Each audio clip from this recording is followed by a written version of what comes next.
The year is 1996, and you're about to witness the bleeding edge of computer-generated animation and be absolutely certain that it will never get any better than this. Show felt the need to title card twice in the first 30 seconds of a 20-minute episode. Hull breach in Sector 7! Guidance systems failing! And other stereotypical musings on how this ship is broken. Oh man, this is ridiculous! That it's f***ing dark and I can't see shit because everything is so zoomed in? Yes, it is ridiculous. Our ship was the only one that could lock onto Megatron's warp signature. Clearly something went very wrong for a ship of explorers like yourselves to be the only ones in range. You should definitely file a complaint with Starfleet. Wait, what show is this again? Launch all pods.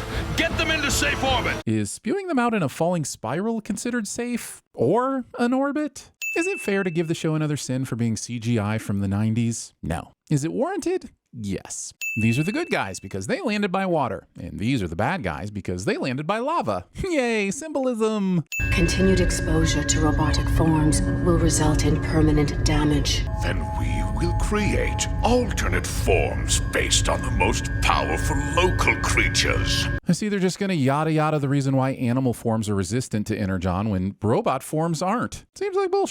And you shouldn't change who you are inside or out simply because a MacGuffin asks you to. Also, thinking dead dinosaurs are the most powerful creature when you have no idea how they got dead. They could have slipped in the tub for all you know. This scene reminds me of a joke a 5-year-old told me once. A rat and a gorilla took a snack break in a tree while their rhino buddy played croquet with oranges on the grass below. The gorilla turns to the rat and says, "Where did you get that tiny taco?" And the rhino says, "Has anyone seen my mallet?" And that's why kids are a sin. I'm Cheetor!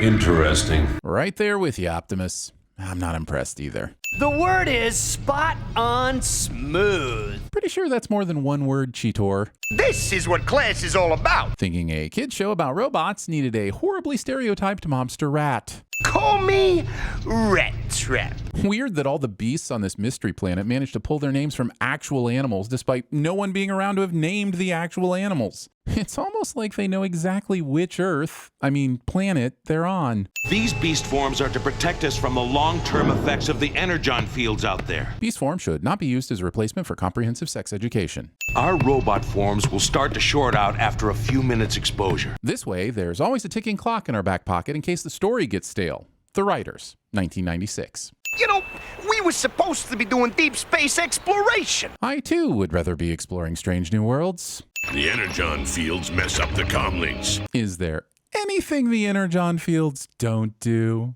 The name's Cheater. What's shaking, cats? No one told me I would need drugs for this. What? Is it my breath? This Cheeto bot that works on a science vessel showed up on a random planet and got mad that the animals didn't speak English. F***ing tourists. The way those two reacted, that's no natural life form. And I can tell that you know this based on all that science you're not doing. Then we gotta be talking about just one thing. Robots in disguise! In case you confuse them with robots in evening wear. Cheetor maximizes and his gun comes out looking like it's made of organs. I'm okay with Transformers being beasts and stuff, but there's no need to take "this gun was inside me" so literal that it has to look like a testicle without a sack. One Spinator under attack! One Spinator engage enemy! This show did way more to help Andy Serkis flesh out the character of Gollum than I think anyone realized. Waspinator got laser eyes too? Guns, wings, and lasers? Did the Maximals just suck at designing their forms? An enemy which appears to be peaceful may in fact be merely biding its time. This line is proof that the writers could have done better with the rest of the script, but chose not to. Thinking the 20-minute part 1 of your pilot episodes needed almost 1 minute of this nonsense. Terrorize! Maximize! Terrorize! Maximize! Terrorize! Maximize! Terrorize! Terrorize! Maximize! Also, Megatron and Optimus didn't transform after their first evocation of the transformation code. And while I'm glad they finished, transformance anxiety will always get us in. Also, we never get an explanation as to why they all sound like they're screaming out in pain, nor pleasure, during these transformations. Bombarding us with so much firepower from all new characters that my eye doesn't know how to absorb the once awesome CGI blobs.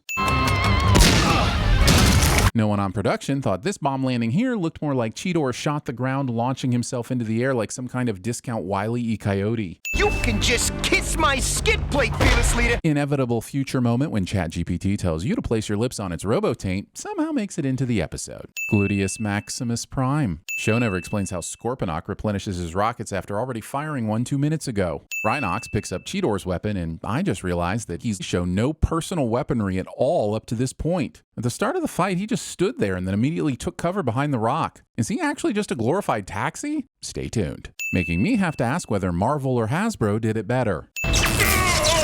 Waspinator and Cheetor have been in their robot forms for far longer than anyone else, but everyone glitches out at the same time to ensure the fighting ends in time to keep the good guys safe. Yay for the convenience of television timing. This is the very moment Rhinox regretted that his animal choice did in fact immediately make him the group taxi. I think we gave him the fade, Optimus. Worrying about hairstyles when lives are on the line. Next time on Beast Wars. Since Trans Warp Drive can travel through space and time, next time is right now, but it still gets us in for spoilage. I, Dinobot, challenge you for leadership of the Maximals.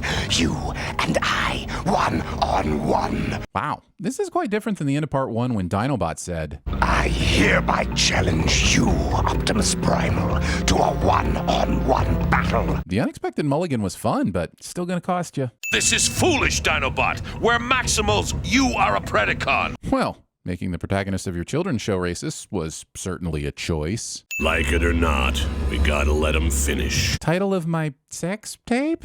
I don't mind watching Dinobot execute a perfect helicopter blade attack at a full dash, but I do mind being asked to believe he would have backed all the way up to pick up the running speed. He was right on Optimus seconds ago. This impressive acrobatic display apparently dazzles Optimus Prime so severely that he simply forgets he can move to avoid the telegraphed fall of maximum time to escape things. Optimus falls over for all of the some time. Also, this is meant to make us concerned about a deadly fall, but Optimus has jetpacks, so this just looks like a fun launch point to me. You slipped. To defeat you in such a manner would be lacking in honor. I would not have earned the right to lead. They're making up these rules as they go, and by making them up, I mean stealing from the Klingons in Star Trek. The winner isn't what interests me. We don't hear what does interest tarantulas, and honestly, I don't think we wanted to know. Megatron, terrorize! Are they going to do this every time they transform? Terrorize! Terrorize! Terrorize! Terrorize! Yes, they are. Let's go! Cheater! Max! No, stop it. Bad kitty. Rat Trap may be based on a tiny rodent, but he is a massively heavy robot, and the crumbling ground beneath him wouldn't support his weight. I'm not saying I want to see him die, but I'm also totally fine with that having been animated appropriately. Look up there! The missiles! Yet not seen in this shot, missiles. Energon! From this moment forward, no rock formation should be safe from Megatron, and I can't believe he doesn't immediately make a plan to blow up more mountains. Yes! Raw, natural energon crystal! Old Megatron likes it raw. We're lucky those missiles didn't cause it to explode.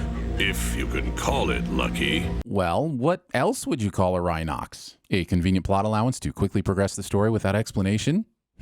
Bearing 6175. Cheetor doesn't specify if that's a true bearing or a relative bearing, but it doesn't matter because neither can be more than 360 degrees, unless he really wants them to spin clockwise 17 times and then try to locate the Predacons. No, we have to stay together. The Predacons could attack at any moment. Why does this robot sound out of breath? Unusual.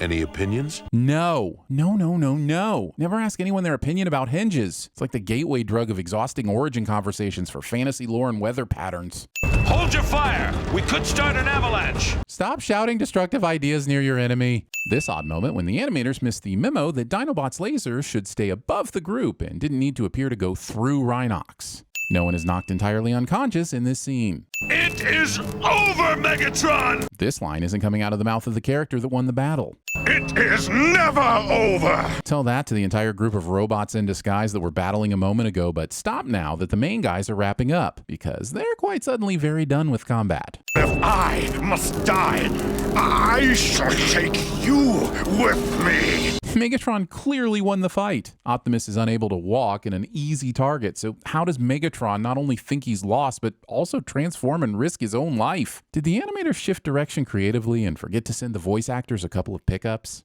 So for now, let the battle be here, on this strange primitive world, and let it be called Beast Wars! And let the commercials roll before I find out there's a part 3.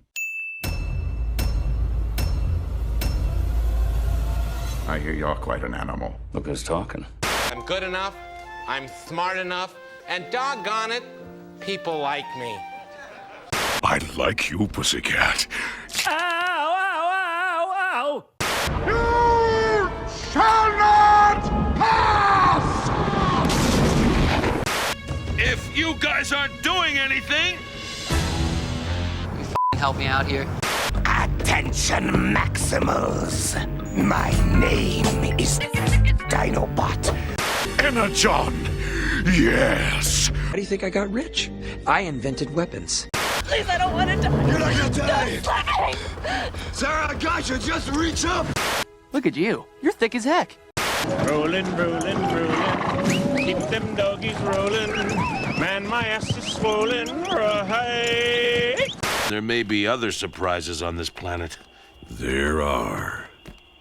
They are near to discovering the Well of Souls.